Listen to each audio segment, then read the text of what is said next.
To get a sense of what might happen if the North American Free Trade Agreement goes away, look at what happened last year when a group of growers in Mexico slowed down the supply of Hass avocados to the U.S. market. This one's still pretty hard. In October, KPBS reporter Jean Guerrero talked to Ponce's restaurant director of operations, Mickey Nab, a week after his supply of Mexican avocados briefly dried up.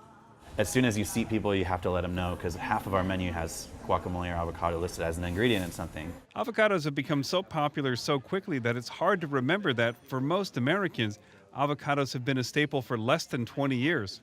Californians have always loved them, but it took NAFTA to generate the volume that brought them to most places in America.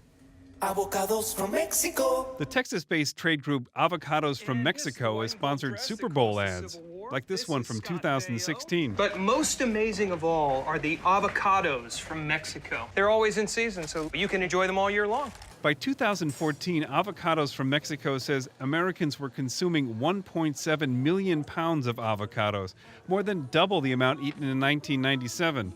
To fill the guacamole gap, Americans now import 60% of their avocados from Mexico. Before NAFTA went into effect in 1994, the amount coming from Mexico was literally zero.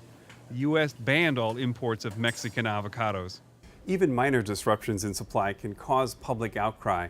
Remember the satirical meme that followed Obama through his presidency? A 30-rack of Coors Light is $23 now at Sunstop. Thanks, Obama.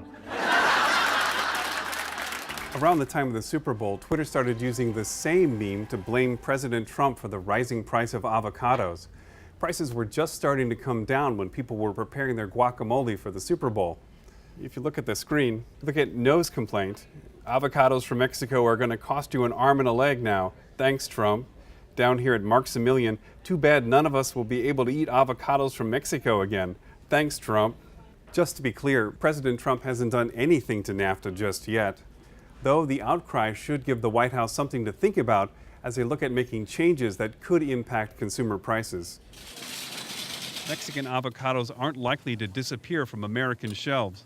Trade between the two countries would still be governed by the World Trade Organization. Prices are likely to rise as old duties on imported produce, which aren't allowed under NAFTA, begin to reappear.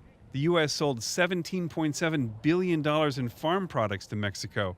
It's our largest export market for apples, pears, and corn.